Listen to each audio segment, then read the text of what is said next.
We need Greenland from a national security situation. It's so strategic.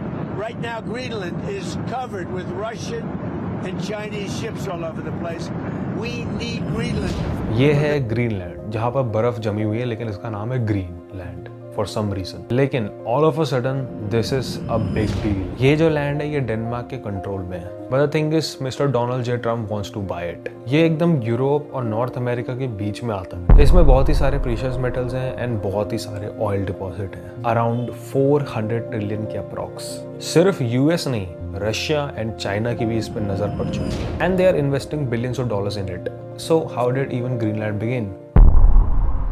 Back in 1940 जब cold war हुई थी और Nazi ने attack करा था ग्रीनलैंड पर, यूएस और डेनमार्क ने नाजियों से लड़ा था। यूएस को ये पसंद आ गया था, तो यूएस ने उसे $100 मिलियन के गोल्ड ऑफर करे इन एक्सचेंज ऑफ ग्रीनलैंड। लेकिन डेनमार्क ने उस ऑफर को ठुकरा दिया और फिर उनके बीच में एक डील हुई कि यूएस ने यहाँ पर नॉर्थर्न एरिया में अपने बेस सेटल कर दिए। यूएस की मदद होती है डिफेंस में और रेडार में अगेंस्ट रशिया।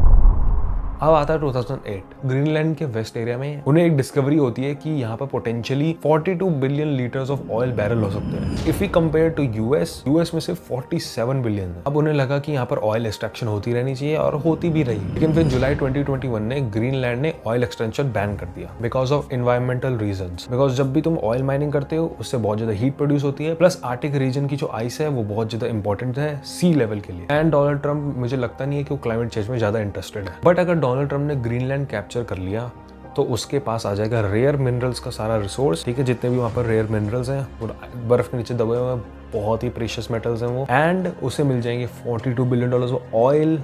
देन उसे मिल जाएगा बहुत ही अच्छा मिलिट्री बेस, बिकॉज जो ग्रीनलैंड है वो एकदम सेंटर ऑफ द वर्ल्ड में है। तो जितनी भी समझ लो मिसाइल लॉन्च होगी किसी और देश से, तो उसको सबसे पहले पता चल जाएगा और वो सबसे पहले लॉन्च कर पाएगा किसी और देश में। एंड ऑल्सो सी रूट्स भी खुल जाएंगे। फॉर एग्जाम्पल जो बर्फ है उससे जो ट्रेड रूट है, जो ट्रांसपोर्ट रूट है, वो ब्लॉक हो जाता है क्योंकि वहाँ पर बर्फ जमी हुई है।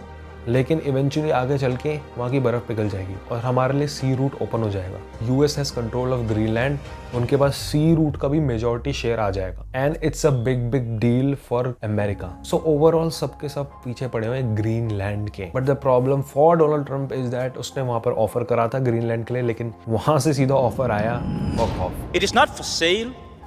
Let me put it in words you might understand.